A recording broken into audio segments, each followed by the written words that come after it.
This is a military video, and the subject it is doing the right thing or doing the most convenient thing. I think this may apply to some of you even in the civilian world. This story starts back in the late 1980s at Davis Monthan Air Force Base, where we do training for the initial qualification training for missile launch officers going into the ground launch cruise system.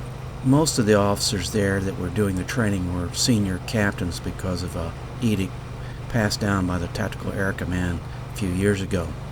But we started getting some kind of newish first lieutenants in to be instructors coming from the bases overseas. At the schoolhouse we had different sections that instructors could work on. They might be a emergency war order instructor, a weapon system instructor, an instructor that did the field exercises, an instructor that did the missile procedure training instructors. So we had different functions they fell into. At that particular time I was ahead of this instructor evaluation and training for all the students and the instructors. Most of the newer first lieutenants were never instructors back at any level before, so they were assigned to usually the script sections where they could write the training scripts and be more familiar with what was going on, and it just a better start for them. Fortunately, that section was run by one of my buddies that I'd gone through school with and served overseas with, and he did not like first lieutenants at all. He didn't like women as instructors. He didn't like first lieutenants as instructors, so he was pretty hard on all of them. It was only a few months before I had almost all the first lieutenants and all the women working in my department, because he'd got them out of there and he didn't want any part of them. And I found that they worked really well. They just needed a little bit more guidance. They hadn't been in the Air Force very long, and they didn't know certain things. They didn't try to make mistakes. They just made them by, just by accident. Unfortunately, one of the first lieutenants I eventually got didn't make it out in time, and he'd gotten a really bad officer evaluation report from this guy, and basically he'd been passed over a couple times for a captain. So he was, I think his next time to the board, they were going to kick him out. So I sat down with him when he first came into my office, and we sat down and I asked him what he wanted to try to accomplish in his last 9 or 10 months in the Air Force, and then I asked him exactly what happened to getting that bad officer evaluation report.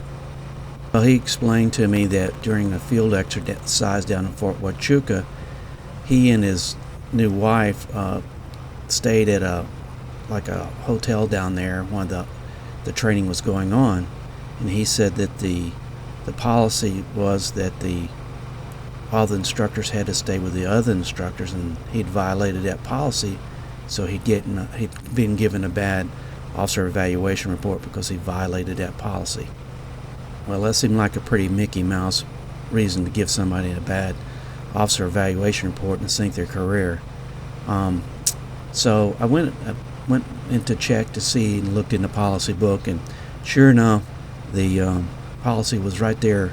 It was written by the guy that wrote him the bad OER, and it was dated prior to the field exercise, so you're responsible for knowing all that stuff.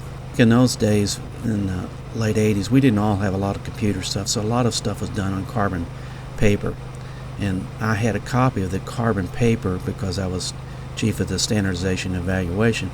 I had a copy of the carbon paper that first policy was written on, and it turned out that it was written after the young man had went down there and did the field report. It was not written before, and somebody had went in the policy book and had changed the date to backdate the policy so this guy would get in trouble. So there you go. Now I know that somebody had backdated that, and the only person that had a reason to backdate it was the captain that had written a bad officer evaluation report. So I went to him in private and I talked to him a little bit about this, and I said, look, I know you backdated this, and this is not the right thing to do. You wrote the this bad evaluation report and getting this guy kicked out of the Air Force, and only because you kind of framed him.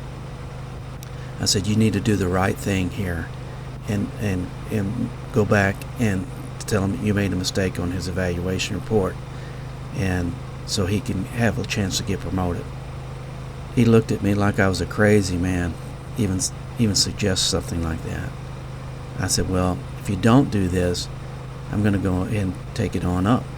And he kind of shrugged his shoulders, and I guess he didn't think I would do that, or the person I was going to take it up wasn't going to listen to me, because I'd already had a run-in with this lieutenant colonel once before. Sure enough, I went to that lieutenant colonel that I had run in once before, and I showed him the evidence of where the paperwork had been doctored, and told him that we needed to get the had back out that OER and rewrite it and let the board know that that was not the case.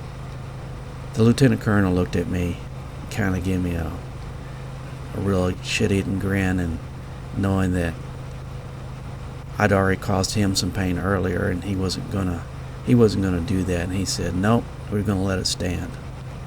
Kind of made it clear to me that it wasn't my best career advancement interest to continue pursuing this, but I pursued it anyway because it was the right thing to do.